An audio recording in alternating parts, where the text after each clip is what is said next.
So my co-presenter is here, Tomasz, he's there, but I'm going to read for the sake of streamlining it.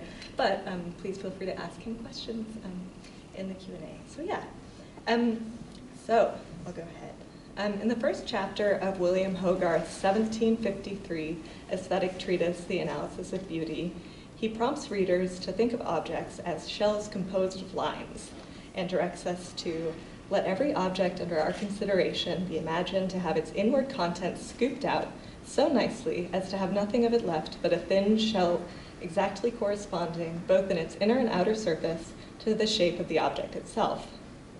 The oftener we think of objects in this shell-like manner, he continues, we shall facilitate and strengthen our conception by acquiring thereby a more perfect knowledge of the whole. There at once, as from the center, we may view the whole form within and become masters of the meaning of every view of the object as we walk round it and view it from without. This rather odd process of visualization has an architectural logic to it. We enter an object as though it were an empty room and visualize it from the inside in order to understand its exterior. Our project takes Hogarth at his word here and attempts to perform the process of scooping out on the lavish interiors of his 6-plate series, A Harlot's Progress, treating each image as a shell that can be transformed into an architectural proposition. So here are the first 2 plates from that series, which we'll come back to later. Taking the backgrounds and marginal details of each engraving as its architectural limits, we transcribed each plate into a digital model. So here is the model for plate 3 on the left with the reference image. And you can see how the details map onto one another. Modeling the room gives it an exterior, the ability to walk around it, so to speak. So as we'll discuss, our method for revisiting Hogarth blends architectural practice with literary and visual studies, allowing us to consider Hogarth's frames in an architectural context and speculate on how we may extend the story of the originals beyond their visible and narrative limits. While the Harlot's Progress implies a telos from relative innocence to total decay, the use of 3D modeling allows us to speculate on a multiplicity of different storylines, rooted in spatial perambulations, a practice based in somatic experience. And here is the model in context. Several artists who have worked with architectural reconstructions of illustrated spaces served as models for our project because of how they use 2-dimensional images as repositories for architectural information. Raphael Zarka builds the architectural detail of the painting on the right. For instance, Rosamund Purcell reconstructs the Cabinet of Curiosities from a print. And in Barbara Bloom's installation, we can see constructed renderings of spaces from the pictures that are mounted on the walls in the gallery. Reconstruction spatializes fictional worlds, and it therefore participates in a kind of criticism that uses architectural practice to reflect on historical objects and representational modes. So these projects follow on the spatial turn in feminist criticism, in which Doreen Massey's Space, Place, and Gender was seminal. Massey argued that space is dynamic and shifting rather than absolute, and it plays an important role in determining social relations. Massey calls for theoretical contextualization rather than abstraction, suggesting that spaces contain information that can be interpreted and that is essential to understanding social formations like gender. Her critical practice and those like it participate in a kind of scholarship that reads against the grain in order to recover voices and perspectives that can be impossible to access through more traditional interpretive methods.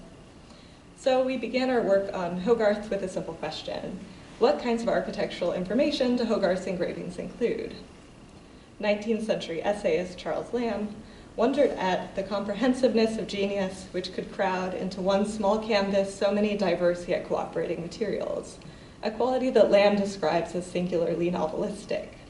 These images have the teeming, fruitful, suggestive meaning of words. Other pictures we look at, his prints we read.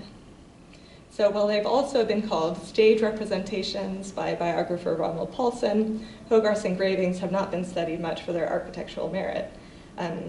And from their perspectival inconsistencies to their great wealth of character detail, it's clear that architectural sketches they are not. Yet Paulson also recognizes Hogarth's desire to set contemporary London life down in history, drawing comic reality, but also reacting against the history painting of his time, in which idealized universals took precedence. The characters in Hogarth's works, recognizable portraits, were a form of contemporary realism that made his prints more marketable. For Hogarth, then, each plate was an opportunity to represent a distinct space in the London of the day, and his focus on taverns and brothels, for instance here, demonstrates his attention to kind of keeping it real. And Hogarth's lavish paintings that wrap around a stairwell in London also attest to an affinity for the artist between architecture and painting. As one walks up the staircase, one moves through the images, 2D and 3D space informing one another. So reconstructing the interiors of a harlot's progress can perhaps tell us something about the urban context that Hogarth observed, and even more pertinently for our project, it can show us the narrative effects of shifting from pictures that can be read progressively, like books, to chambers that can be explored. Following Hogarth's method of using the imagination to enter the shell of an object, our project proposes a reading practice in which we enter the chambers to analyze their architectural and narrative constraints. But what is the narrative of a harlot's progress? Assuming that you are maybe not familiar with it, before we go on, we should summarize it. So in the series, an innocent country girl, Moll Hackabout, arrives in the city and is swiftly inducted into the world of prostitution, criminality, and venereal disease. The first image pictures her being picked up by a procuress, and then becoming a mistress to a merchant.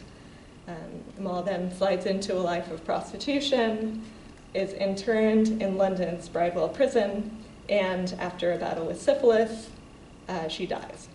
So Moll's introduction into urban immorality can only end in her demise, and the last plate depicts her coffin surrounded by mourners. The prints draw on and reinforce a narrative arc that would be significantly advanced by Hogarth's work. Country girl arrives in city and turns to or is tricked into prostitution to make her way, eventually either dying or being reformed through religious means. Paulson also notes that Hogarth was probably inspired by the story of Kate Hackabout, a prostitute who had been recently hanged in London. This story, sensationalized in print, might remind us of those many stories that still circulate today, where sex workers end up dead, reportedly victims of their circumstances or of their own choices. From books on Jack the Ripper to recent films and true crime podcasts, the harlot's progress continues to fascinate us as a culture, and the body of the sex worker continues to serve as a vehicle for social critique and commentary. Laura Rosenthal has discussed at length how prostitution became a compelling shorthand for the intersections of urban life, capitalism, and authorship in 18th century British fiction. She states, prostitutes represent the fallout of commercial society, and she's specifically thinking about the fictional context here. They represent the anxious possibility of abandonment to an unforgiving marketplace that threatens the boundaries of personal and national identity. Hogarth's engravings depict the anxieties of just such a marketplace, and they participated in its circulation through their reproducibility, earning Hogarth an income and considerable popularity. So for Hogarth, Moll's downward progress speaks to the depravity of a society whose debaucheries thrived on the replaceability of bodies and the almost unfettered reproduction of texts and images. Stories of prostitution were not only common in the media of the 18th century, of course. They had a precedent in urban space itself. Sex work was one of the few ways that an unmarried woman of the popular classes, shut out of all professional life, could make money. The risks of violence and disease were great, and their lives were lived precariously and often briefly, as the story of Kate Hackabout attests. So for our own representations, we were inspired by the visual suggestiveness of Hogarth's prints, and we wanted to counteract the white box abstraction that tends to dominate architectural representation. This led us to a combined technique of digital modeling, tracing, and drawing. Here, we have the digital model of plate 5 next to the drawing. Evoking the style of Hogarth's engravings with hatching and stippling, we created images that could be layered and stacked, spaces that reimagine Hogarth's work from new angles and which retain the speculative mutability of digital and paper media. This practice of back and forth between the virtual and the material allowed us to read and revise our images and helped us adopt a critical perspective based in both collaboration and the pleasures of making. Once we transformed each plate into an image of a 3D space, we were able to arrange them to upend the downward spiral of Hogarth's original and turn a Harlot's progress into what we've called the Harlot's house.